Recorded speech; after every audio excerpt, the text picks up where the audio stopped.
கோவையில் மாநில அளவில் நடைபெற்ற காது மற்றும் வாய்ப்பேச இயலாதவர்களுக்கான கைப்பந்து போட்டியில் பல்வேறு மாவட்டங்களைச் சேர்ந்த 12 அணிகள் பங்கேற்று விளையாடினர். தமிழகத்தில் பொதுவாக அரசு மற்றும் தனியார் அமைப்புகள் சார்பில் கைப்பந்து போட்டிகள் நடைபெறுவது வழக்கம். இந்நிலையில் தமிழகத்தில் முதன்முறையாக கோவையில் காது மற்றும் வாய்ப்பேச இயலாதவர்களுக்கான மாநில அளவிலான கைப்பந்து சாம்பியன்ஷிப் 2025 எனும் போட்டி நடைபெற்றது. தமிழ்நாடு காது கேளாதோர் விளையாட்டு கவுன்சில் மற்றும் கோவை மாவட்ட காது கேளாதோர் சங்கம் சார்பில் நடைபெற்ற இதில் ஜூனியர், சீனியர் என தனித்தனி அணிகளாக போட்டிகள் நடைபெற்றது. இந்த போட்டியில் சென்னை, கோவை, திருப்பூர், மதுரை, சேலம் உள்ளிட்ட பல்வேறு மாவட்டங்களில் இருந்து 12 அணிகள் பங்கேற்றனர். நாக் அவுட் முறையில் நடைபெற்ற கைப்பந்து இறுதிப் போட்டியில் சென்னை அணி முதலிடத்தையும், கோவை அணி 2ஆம் இடத்தையும், திருப்பூர் அணி 3ஆம் இடத்தையும் பிடித்து அசத்தினர். இதில் வெற்றி பெற்ற அணிகளுக்கு கோப்பைகளும் பதக்கங்களும் வழங்கப்பட்டது. தொடர்ந்து இந்த மாநில அளவில் நடைபெற்ற போட்டியில் வெற்றி பெற்ற அணிகளுக்கு வரும் ஜூலை 9ஆம் தேதி ஆந்திர பிரதேச மாநிலத்தில் நடைபெறவுள்ள காது மற்றும் வாய்ப்பேச இயலாதவர்களுக்கான கைப்பந்து போட்டியில் பங்கேற்க உள்ளதாக ஒருங்கிணைப்பாளர்கள் தெரிவித்தனர்.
குட் ஈவினிங், வணக்கம். என்னோட நேம் வந்து டாமி. நான் வந்து Coimbatore district association for the president. நான் ஃபர்ஸ்ட் டைம் வந்து தமிழ்நாடு கோயம்புத்தூர் ஜூனியர் சீனியர் எல்லாரும் சேர்ந்து தமிழ்நாடு ஃபுல்லாக வந்து ஹாப்பியாக கலெக்ட் பண்ணியிருக்காங்க. இது தமிழ்நாடு வந்து எல்லாரும் சப்போர்ட் பண்ணியிருக்காங்க. அசோசியேஷனில் இருந்து சப்போர்ட் எல்லாரும் இன்னும் மேலே வரணும்னு ரொம்ப இன்ட்ரெஸ்டிங்காக இருக்கும், ஹாப்பியாக இருக்காங்க. பிளேஸ் வந்து 12 பிளேஸ்லேருந்து வந்திருக்கிறாங்க. மதுரை, சென்னை, கோயம்புத்தூர், அந்த திருப்பூர் பிளேஸ்லேருந்து எல்லாரும் வந்திருக்காங்க. மெம்பர்ஸ் வந்து டீம் வந்து 12 டீம் வராங்க. இங்கே மெம்பர்ஸ் டோட்டலாக வந்து எல்லாரும் வந்து ரொம்ப ஹாப்பியாக இருக்குது. எல்லாருமே ரொம்ப ஹாப்பியாக இருக்குது. வந்து ஃபஸ்ட் டைம் இதில் வந்து விளையாடுறாங்க, எல்லாம் ஷோ பண்ணி பார்க்குறாங்க. இது ஃபஸ்ட் டைம் விளாட்றது கவர்மெண்ட் பார்த்து ரொம்ப ஷாக்கிங் ஆகுது. எல்லோரும் ஹாப்பியாக இருக்குது. சேம் அதை மாதிரி நாங்களும் மேலே வரணும் அப்படிங்கிறாங்க. பிஃபோர் வந்து கிரிக்கெட் விளையாண்டுக்கோ, ஸ்போர்ட்ஸு, இப்போ கபடி எல்லாம் வரும். இப்போ வந்து வாலிபால் வந்து இது ஃபஸ்ட் டைம் ரொம்ப ஹாப்பியாக இருக்குது. எங்களுக்கு இன்ட்ரெஸ்டிங்காக இருக்குது. ப்ளஸ் உமன்ஸ் வந்து நாங்கள் பிளான் பண்ணியிருந்தாங்க. பர்சனல் வர முடியல, உமன்ஸ் டீம் வர முடியல, இல்லை வந்திருக்காங்க. எல்லோரும் வந்து தேங்க்யூ அப்படிங்கிறாங்க. நாங்கள் பிளான் பண்ண கவர்மெண்ட்டில் வந்து இதெல்லாம் பார்த்து அவங்க சப்போர்ட் பண்ணணும். இந்த மாதிரி மாற்றுத்திறனாளிகள் வந்து இன்னும் மேலே இம்ப்ரூவ் ஆகிற மாதிரி குழந்தைங்களுக்கு இவங்களுக்கு எல்லாருமே ரொம்ப சப்போர்ட் பண்ணியிருந்தால் நல்லா சப்போர்ட் பண்ணி ஹெல்ப்ஃபுல்லாக இருக்கும். இப்போ ஃப்யூச்சர்லேயும் வந்து ஜாபும் ஹெல்ப் பண்ணும் எங்களுக்கு. எங்களுக்கு யாருக்குமே ஜாப் இல்லாமல் கஷ்டப்படுறாங்க.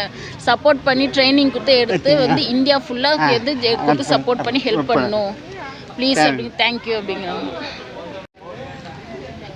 நான் வந்து எம்டிஜியில் வந்து நான் ஹார்ட் ஆஃப் ஹியரிங் அந்த அசோசியேட்லேருந்து எம்பிஎல்லேருந்து வந்திருக்கிறேன். இப்போ வந்து கோயம்புத்தூருக்கு ஃபஸ்ட் டைம் வாலிபாலுக்கு வந்திருக்காங்க. வின் யாருன்னு ரொம்ப ஃபஸ்ட்டு செகண்ட் சென்னை ஃபஸ்ட்டாக வந்திருக்கிறாங்க. கோயம்புத்தூர் செகண்ட் வந்திருக்காங்க. திருப்பூர் வந்து 3rd ப்ளஸில் இருக்காங்க. எங்களுக்கு ஹாப்பியாக இருக்குது பார்த்து எல்லாம் செலக்ட் பண்ணி ரொம்ப ஹாப்பியாக இருக்குது. இன்னும் வந்து மேலே வரணும். எல்லாருமே இந்தியா ஃபுல்லாக வந்து அவங்களுக்கு சப்போர்ட் செலெக்ஷன் பண்ணி ஃபுல்லாக வந்து சப்போர்ட் பண்ணணும். வின் ஆகிடும் ஃபஸ்ட் செகண்ட் தேர்ட் ஹோப் எல்லோரும் வருவாங்க, மேலே வருவாங்க. எனக்கு ஹாப்பியாக இருக்குது பார்த்து ரொம்ப சந்தோஷமாக இருக்குது. தேங்க்யூ. இப்போ வந்து குரூப்பில் வந்து செலக்ட் பண்ணியிருக்காங்க. எங்கன்னா திருப்பதியில் எல்லோருக்கும் வந்து இந்தியா ஃபுல்லாக விளையாட வர்றாங்க.